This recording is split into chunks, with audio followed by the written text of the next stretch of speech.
Today I'm going to share with you how to generate more real estate leads than you can handle. As realtors, we all know that generating leads is the lifeblood of any business. And so today I'm going to share with you some tips on how to boost your lead generation efforts using these 8 techniques.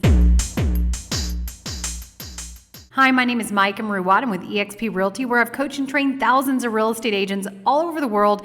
And I'm going to share with you the proven techniques that you can use to start lead generating today. So first off, we're going to start with some of the more generic things and then get into some more tactical things toward the end. But the very first step is always knowing and understanding what your why is. And I know that a lot of times that sounds a little bit cliche, especially for those of us that are pretty high drivers. But the reality is you have to understand why you're doing what you're doing every single day and tie some emotion to it.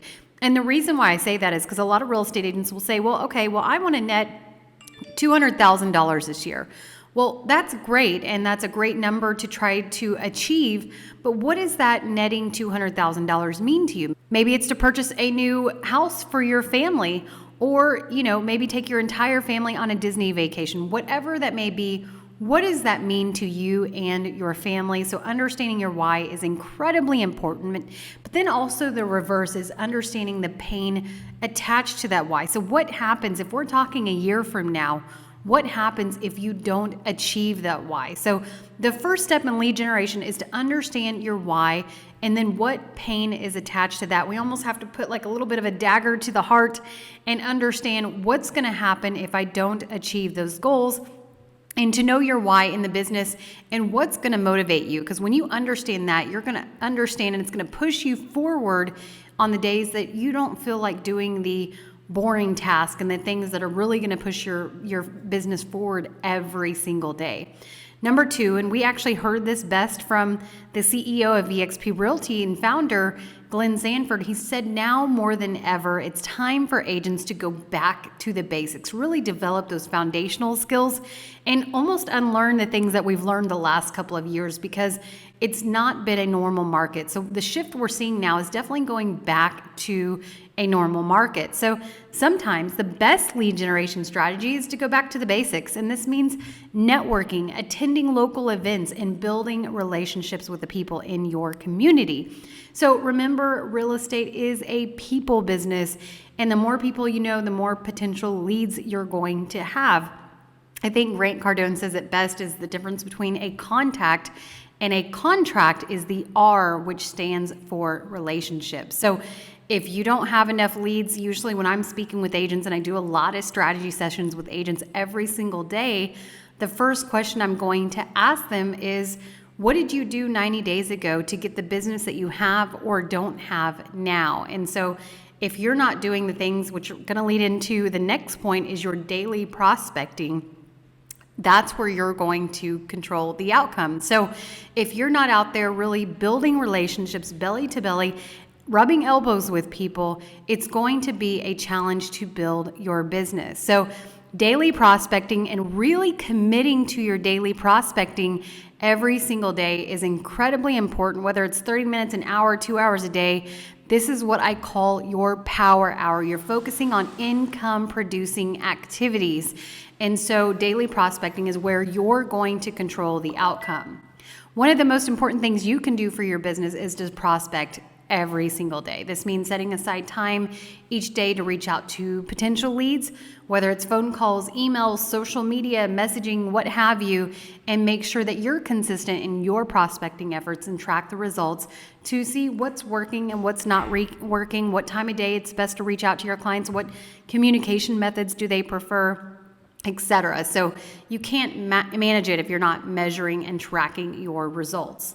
Now, leading into number 4 is pick 3 to 4 lead generation buckets. And the reason why I say this, if you and I were sitting across the table and I said, shout out all the different ways that you can lead generate, 9 times out of 10, we could sit down in 5 minutes or less and probably pick over 100 ways to generate leads. And luckily, we're in the real estate business where we have shelter. Shelter is one of the 3 basic needs of any humankind. So the reality is there's no there's all different kinds of ways to lead generate, but what happens is instead of going deep on just a few, we go wide and we focus on too many things, and then in turn we say that they don't work. So it's important to pick 3, 4, maybe 5. I usually say no more than 4 lead generation buckets that you can really mix both offline and online things. So for example, like if you focus on social media or Facebook advertising or TikTok to grow your business, then you want to pair that with something that's really personable, like open houses, which is going to be our next point. So something that's going to get you in front of people, building those relationships. So there's different types of lead generation strategies out there, but it's important to focus on just a few that work for you. So pick just 3 or 4 that align with your strengths and your target audience to invest the time and resources in those areas. Now, I mentioned open houses. Guess what? Open houses are back. This is a great way to rub elbows with potential prospects, not just to sell the property, but also build relationships with potential prospects. So open houses, as always, stand true to build relationships and meet potential leads face to face.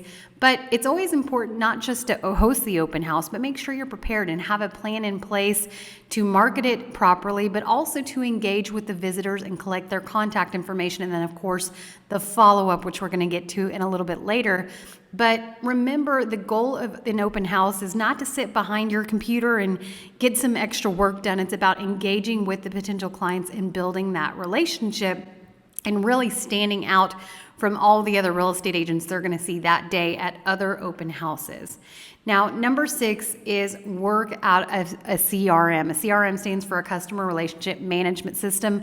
Personally, I don't know any top producer that does not work out of some type of CRM. It cannot all stay here, even if it's a simple spreadsheet in the beginning, but we've got to have some type of database that's going to help us manage our leads and stay organized and really help increase the conversion and the follow-up.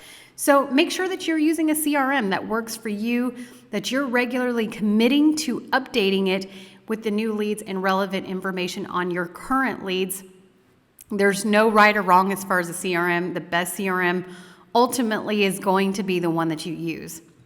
Now, number 7 is your follow-up plan. They always say it's in the FU, right? The follow-up. I could show you how to generate 1,000 leads per month, which obviously is a pretty astronomical number, but the reality is those leads are as good as the one that's converting them. So it's important to have systems and processes in place in how you're going to follow up with those leads. So one of the biggest mistakes that I see that realtors make in failing to follow up with leads, so to make sure that you have a follow-up plan in place, that you're regularly reaching out to potential clients, past clients, your sphere, to keep them engaged. And this can be as simple as a personalized email or a text or just a quick phone call to check in, or even, let's go back to some of those handwritten notes, right? So I know this is a great way to stay top of mind, to have a follow-up plan, and that's going to help really increase your conversion. So prospecting is where we're going to control the outcome, but then also it's got to be paired with your follow-up plan. And last but not least is define your personal superpower. It's important to define your superpower for many different reasons, because that's going to be what sets you apart from other realtors. Is it your local knowledge? Is it your marketing expertise? Or your ability to connect with clients on a personal level?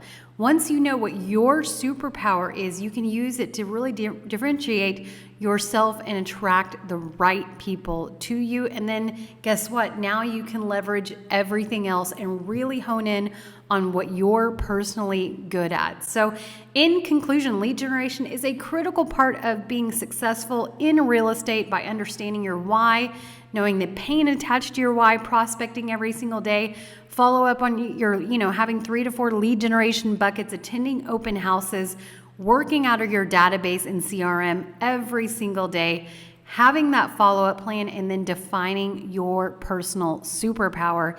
You can now set yourself up for success and build a thriving real estate business. So go ahead and like, comment, and subscribe as we're dropping new content every single week. Thanks for watching.